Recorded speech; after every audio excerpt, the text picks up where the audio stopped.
चरित्र में है, बिल्कुल रावण के चरित्र में है। वो भी कपटी था, विद्वान होने के नाते भी वो एक नारी को सम्मान नहीं दिया। नमस्कार, मेरा नाम है अवधेश। खुदी को कर बुलंद इतना कि खुदा भी पूछे तेरी रजा क्या है। जहाँ एक और आज आदमी जो है अपने संसाधन ढूंढता है, एक और जहाँ जाने के लिए किसी भी संसाधन को ढूंढता है, वो बाइक की सवारी करता है, मोटरसाइकिल की सवारी करता है, बस की सवारी करता है। लेकिन आज हमारे साथ ऐसी शख्सियत है जो न बस की यात्रा करते हैं, न हवाई जहाज की यात्रा करते हैं, न मोटरसाइकिल की यात्रा करते हैं। अपनी मांगों को लेकर के लगातार साइकिल से यात्रा कर रहे हैं और लगभग प्रथम चरण में 3 चरण में इनकी यात्राएं संपन्न होंगी। पहले चरण में लगभग 3000 किलोमीटर से भी ज्यादा साइकिल की यात्रा कर चुके हैं। आइए हम जानेंगे इनका विजन क्या है, लक्ष्य क्या है, आखिर ये साइकिल से यात्रा इनको क्यों करनी पड़ रही है। नमस्कार, बहुत स्वागत है आपका। चाचा, आपका नाम क्या है? जी धन्यवाद। आप सभी के साथ देशवासियों को नमस्कार। मेरा नाम विनीत कुमार है। मैं अठाउन ग्राम सभा का रहने वाला हूँ जो बलिया जिला में पड़ता है। और मैं ये साइकिल यात्रा जो कर रहा हूँ इसका मूल उद्देश्य ये है कि मेरा आपसे बात करने से पहले मेरा एक प्रश्न होगा कि आज लोग जहाँ तक संसाधनों के लिए मोटरसाइकिल से भी यात्रा कर सकते थे, बस से भी आप यात्रा कर सकते थे, क्योंकि आपको अपना संदेश लोगों के बीच में पहुँचाना है, अपना एक मैसेज देना है, तो आप बस का भी चयन कर सकते थे, मोटरसाइकिल का भी चयन करते थे। लेकिन आपने आखिर ये साइकिल को क्यों चुना? इसका क्या उद्देश्य, क्या कारण? देखिए, साइकिल को चुनने का उद्देश्य मेरा मूल ये है कि एक तो लोगों को संदेश देना चाहता हूँ कि साइकिल से स्वास्थ्य भी अच्छी रहती है, पर्यावरण भी शुद्ध रहेगा और साइकिल बहुत कम खर्च में आपकी यात्रा करा सकती है। बहुत ये इनका कहना है साइकिल पर्यावरण के लिए भी अच्छा है और बहुत ही कम खर्च में ज़्यादा से ज़्यादा मैसेज कन्वे कर सकते हैं। ये बात सही है। आज पूरे देश में, पूरे विश्व में लॉकडाउन लगा करके लोगों को पर्यावरण बचाने का, संरक्षण करने का जहाँ एक और संदेश दिया जा रहा है, और सरकारें ऑड और इवन जैसी सुविधाएं दिल्ली और लखनऊ जैसे महानगर में सिर्फ इसलिए लागू कर रही है कि पर्यावरण को बचाया जा सके।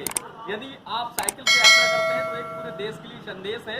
और मुझे जहाँ तक मेरा मानना है कि अपने देश में नहीं, लेकिन विदेशों में लोग ज़्यादातर, अभी जल्दी वायरल हुई थी फोटो प्रधानमंत्री की, तो विदेशों में जो प्रधानमंत्री हैं वो अपनी यात्राओं के लिए ज़्यादातर विशेषकर साइकिल का उपयोग करते हैं। तो आपका क्या संदेश क्या है युवाओं को? युवाओं को मेरा संदेश ये है कि युवा भी कम से कम अपनी यात्रा साइकिल से ही करे, अधिक से अधिक तो बेहतर रहेगा। कम से कम दूरी का तो जरूर ही करे, स्कूल या कार्यालय या दुकान पर जाने के लिए साइकिल का ही वो प्रयोग। क्योंकि साइकिल से चूंकि लगातार पेट्रोल में और डीजल में वृद्धि हो रही है, और इसको लेकर के सरकार भी संदेश देती है कि आपका जहां मिनिमम यूज हो, कम से कम जहां आपका इस्तेमाल हो, वहां आप ज़्यादा से ज़्यादा साइकिल का इस्तेमाल करें।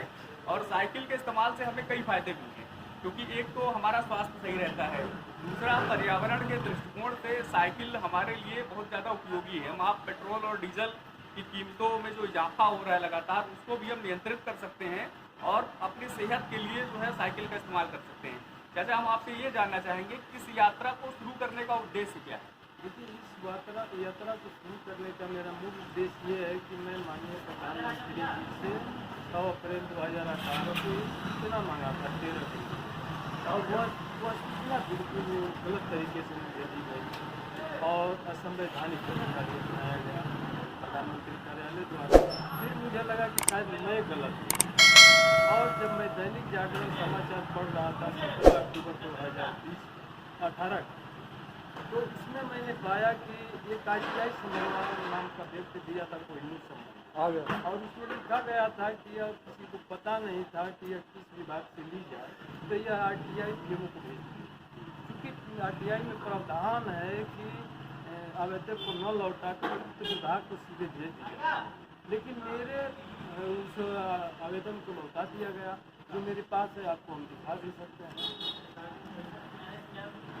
आरटीआई आपने किससे मांगा था? प्रधानमंत्री से? जी। तो क्या किसको भेजा था आपने, किसके लिए लिखा था? प्रधानमंत्री जी को ही नाम से देखिए ये इनके पास एक आरटीआई है जो इन्होंने माननीय प्रधानमंत्री भारत सरकार को लिखा था, लेकिन आरटीआई में गलत सूचना दी गई है, ऐसा इनका कहना है। ये आरटीआई देख लीजिए जो इन्होंने दिया था सरकार से गलत सूचना मिली, इसकी वजह से क्या यही कारण है कि आपको साइकिल यात्रा निकालने का? जी बिल्कुल यही कारण है। बार बार निवेदन करता रहा पत्र से और माननीय प्रधानमंत्री जी ध्यान नहीं दिए। अंततः मैं 12 नवंबर को दिल्ली जंतर मंतर पर भी पहुंचा, धरना दिया। 13 नवंबर को हमने दिल्ली जंतर मंतर पे भी आपने धरना जी, दिया, इसके बाद भी कोई प्रशासनिक व्यक्ति या सरकार का कोई व्यक्ति मिलने आया आपसे? नहीं, मेरा सरकारी कर्मचारी मेरा राजमंडी है जो पत्रक था, और राष्ट्रपति भवन से शिविर करके मुझे दे भी दिए 17 नवंबर को। 13 नवंबर को धरना तो प्राप्त में दिया, और छुट्टियों के कारण दीपावली, रविवार और भैया दूज के कारण 17 नवंबर को छुट्टी मिला। और उसको मैं वर्णित किया कि अगर आप जनहित की मांगों पर ध्यान नहीं देंगे तो प्राप्त दिवस होगा 30 प्रांतों में साइकिल से जन मिलन अभियान जनवरी 2021 से दिसंबर 2021 तक करेगा, और जनहित की मांगों से विस्थापित होगा। आप ये यात्रा कितने चरणों में कैसे कर रहे हैं? ये मैं यात्रा 3 चरणों में करूँगा। प्रथम चरण का मेरा यात्रा पूरा हो चुका है 5 प्रांतों का, बिहार, छत्तीसगढ़, झारखंड, पश्चिम बंगाल और उड़ीसा। तो ये जो 5 प्रांतों की आपने यात्रा की है, लगभग कितने किलोमीटर की यात्रा आपने की? ये लगभग 3000 किलोमीटर समझ लेते हैं। साइकिल से ही आपने की है पूरा? तो ये 5 प्रांतों में आप गए हैं और लगभग 3000 से भी ज़्यादा किलोमीटर की यात्रा की। अगले चरण में क्या, कौन सी यात्रा किन प्रांतों की करेंगे आप? देखिए, जो अगला चरण है ये चल रहा है दूसरा चरण का, और ये 6 प्रांत का मैं चयनित किया हूँ। उत्तराखंड, हिमाचल प्रदेश, जम्मू, पंजाब, हरियाणा। लगभग कितने किलोमीटर की यात्रा? ये लगभग 3500 किलोमीटर का होगा।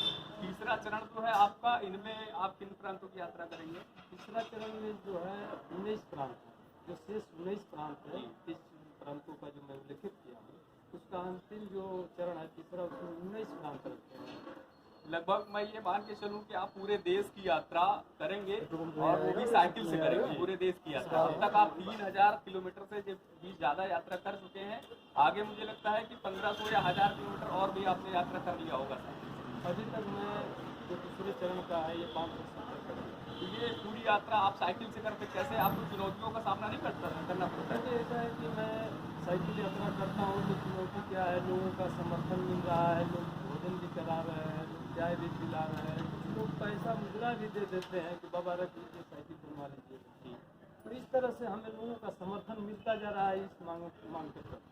चाहे गर्मी हो, बरसात हो या जाड़ा हो, आप लगातार साइकिल से यात्राएं कर रहे हैं, क्योंकि आपका उद्देश्य है कि लोगों में एक जन सहभागिता और जन भावना उत्पन्न की जाए, लोगों को प्रेरित किया जाए। इसलिए आप लगातार 3000 से भी ज़्यादा किलोमीटर की यात्रा आप कर चुके हैं। आगे लगभग दूसरे चरण में आप 7 प्रांतों की यात्रा करेंगे, 6 प्रांतों की, और तीसरे चरण में 19, यानी पूरे भारत की यात्रा साइकिल से करेंगे। हम आपसे ये जानना चाहेंगे कि साइकिल से यात्रा के दौरान कैसे जो समस्याएं आती हैं, जो चुनौतियां आती हैं, उनसे कैसे निपटते हैं आप? चुनौतियाँ तो आती है, जब आप चलेंगे तो समस्या आती है, और समस्या का समाधान भी होता है। खाने पीने का क्या प्रबंध है आपका? खाने कैसे पीने का गांव में जाते हैं तो गांव के लोग खिला देते हैं, शहर में जाते हैं तो शहर वाले खिलाते हैं, महानगर वाले खिलाते हैं। और जितने जानता है सारे लोग हमारे लिए चिंतित है, वो चिंतित है मेरे लिए कि आप कैसे चलेंगे, किस तरह से चलेंगे, कहाँ सोएंगे। अब इसके लिए मुझे चिंता करने की कोई आवश्यकता ही नहीं लगती। आपका व्यवसाय क्या रहा है? क्यों आपको ये यात्रा करनी पड़ी? जैसे मैं किसी से जुड़ा हुआ व्यक्ति हूँ, और मेरे पिताजी के अच्छा, आप कृषि से जुड़े हुए व्यक्ति हैं, तो अब एक सवाल मेरे पास और भी है आपके लिए कि ये जो कृषि बिल आया है, जो देश के प्रधानमंत्री नरेंद्र मोदी जी ने 3 कृषि बिल पास किए हैं, इसके विषय में आप क्या कहना चाहिए? मतलब ये बिल किसानों के लिए फायदेमंद है या नुकसानदेह है? देखिए, प्रधानमंत्री जी जो भी बिल लाए, पहले तो उनको सबको विश्वास में लेना चाहिए। किसान संगठनों को, विपक्षी दलों को, तो सबको विश्वास में लेकर पारित किए होते तो आज ये बिल नहीं देखना पड़ता। अच्छा, एक कृषक होने के नाते आपको क्या लगता है, बिल क्या है, फायदेमंद है या नुकसानदेह? देखिए, ये बिल जो है, बिल को मैं पूरी तरह से अध्ययन नहीं किया हूँ, लेकिन मुझे लग रहा है कि बिल हमारे विरोध है, तभी हम किसान वहाँ पर कटेंगे।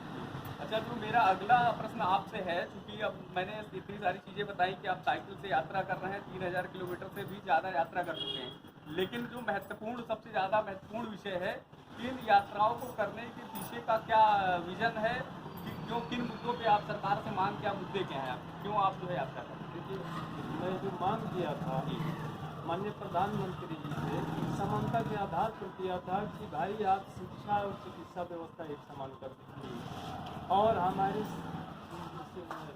इसको हमारे विद्यार्थियों के लिए संपूर्ण शिक्षा, पाठ्य पुस्तक, चिकित्सा, औषध और परीक्षार्थियों की यात्रा निःशुल्क कर दीजिए। कर्मचारियों का फंड पुरानी पेंशन बहाल कर दीजिए। हम गरीबों के लिए 7,500 रुपये प्रति माह कर दीजिए वृद्धा पेंशन, क्योंकि आप लोग तो 75,000 लेते हो एक चुनाव जीतने के बाद और हमें 7500 क्यों नहीं देते हो मेरे बात। और मनरेगा मजदूरी 500 रुपया कर दो, क्योंकि 203 रुपया में क्या होगा। और आप लोग तो दुनिया भर का सारी सरकारी व्यवस्था से चलते हो, खाना भी सरकारी, रहना भी सरकारी, चलना भी सरकारी, सारे सुविधा सरकारी, हम अपने पसीना से चलते हैं तो कम से कम इतना तो कर दो। लेकिन वो सुनने के लिए तैयार ही जो आपकी मांगे हैं वो मुख्य कितनी मांगे हैं आप जो सरकार से करते हैं? हमारी देखिए कुल मांगे जो है 17 है, कुल मांगे 17 है। तो इसमें है पहला मांग आपका है संपूर्ण भारत में शिक्षा चिकित्सा व्यवस्था, हम पढ़ के बता देते हैं।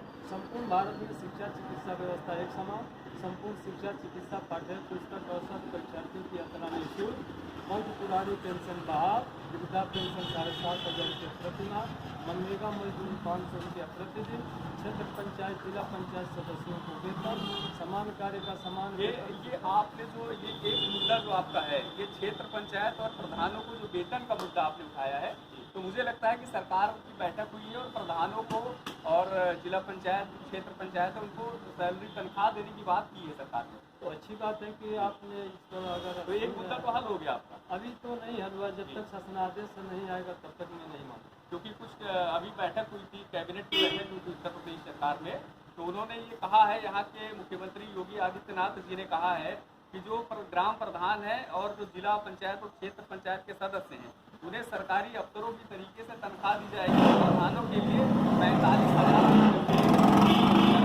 तनख्वाह देने की बात की सरकार ने। तो ये आपने सुना नहीं सुना है? मैं अभी इसको सुना नहीं न देखा। अब मैं तब सुनूंगा, मैं बड़े जिलाधिकारी से। मान लीजिए सरकार आपकी मांगों को नहीं मानती, फिर आप क्या करेंगे? अगला कदम क्या होगा? देखिए, मेरी मांग तो वो माने ही नहीं, तभी तो मैं साइकिल चला रहा हूँ और मैं कदम उठा लिया हूँ जनता को जगाने के लिए, जनता को बताने के लिए कि भाई ये आपकी मांग है और आप मत देकर सरकार चुनते हैं, आपके हाथ में सरकार है, आप चाहेंगे तो फिर सरकार को बदल सकते हैं, अपनी मांग को मनवा सकते हैं, क्योंकि आप ही मूल हैं। यहाँ 39% प्रचंड बहुमत में है और 61% बिखर कर एक अल्पमत में, ये देखने को मिल रहा है। अब देखिए, सबसे महत्वपूर्ण एक सवाल मैं जनता से कर रहा हूँ और ये जो हमारी सरकार के प्रतिनिधि हैं उनसे कर रहे, सत्ता पक्ष से कोरोना मामले में हम सवाल कर रहे थे। पहला मेरा सवाल ये है कि एक तरफ विद्यालय बंद किए, लॉकडाउन किए और दूसरी तरफ चुनावी सभा, सड़क प्रदर्शन, रोड शो क्यों कर रहे हैं? उस समय कोरोना छुट्टी पे चला जाता है। अच्छा, कहना है उनका कहना है, ठीक है। लोगों का कहना है कि जब लोगों का नहीं कहना है, सरकार का कहना है जब लोगों मतलब जब रैलियां होती है तो कोरोना छुट्टी पे चला जाता है और विद्यालय खुलने होते हैं तो कोरोना वापस आ जाता है। हाँ, जो भी हो, ये सरकार का मामला है। मेरा दूसरा सवाल है कि विद्यालय साल भर आप बंद कर दिए, विद्यालय आप साल भर बंद कर दिए और चुनाव एक साल क्यों नहीं टाल दिए, परीक्षा टाल दिए? ये करना चाहिए, अब चुनाव करा रहे हैं। तीसरा मेरा सवाल है कि जिन राज्यों में चुनाव हुए हैं या होंगे, क्या उन राज्यों में कोरोना नहीं है? आज आप बोल रहे हैं भय फैलाकर, लोगों को डराकर, धमकाकर, पुलिस और डॉक्टर को अपने पक्ष में करके आप लोगों को क्या करना चाहते हैं? मजदूरी छीन रहे हैं, लोगों की व्यवसाय ठप कर दिए, लोग तड़प रहे हैं, आप उसको। नरेंद्र मोदी कैसे प्रधानमंत्री? ये तो हमको लगता है कि इस देश का सबसे नकारे प्रधानमंत्री मोदी जी सबसे नकारे प्रधानमंत्री। बिल्कुल।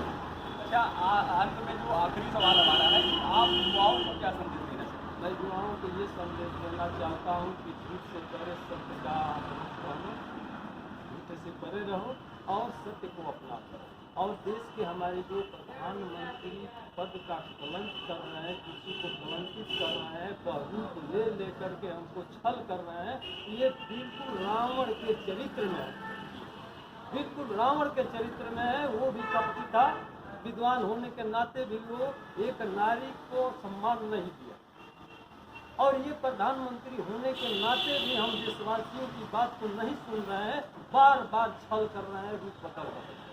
चलिए नमस्कार, धन्यवाद। हमारे साथ में थे विनोद जी, जो अपने योजनाओं को लेकर के सरकार से इन्होंने मांगे रखी हैं और लगातार पूरे देश में विभिन्न चरणों में यात्राएं कर रहे हैं। अब तक लगभग 3000 किलोमीटर से भी ज़्यादा यात्राएं कर चुके हैं, और आगे भी यदि सरकार इनकी मांगों को नहीं मानती है तो भी इनकी यात्रा लगातार जारी रहेगी। हमारे साथ जुड़े रहिए। यदि आपको वीडियो पसंद आई है तो लाइक करें, शेयर करें, सब्सक्राइब करें, और इनकी आवाज़ को ज़्यादा से ज़्यादा सरकार तक पहुँचाएं, ताकि जो है सरकार इनके मुद्दों का हल कर सके, मुद्दों का निवारण कर सके। धन्यवाद।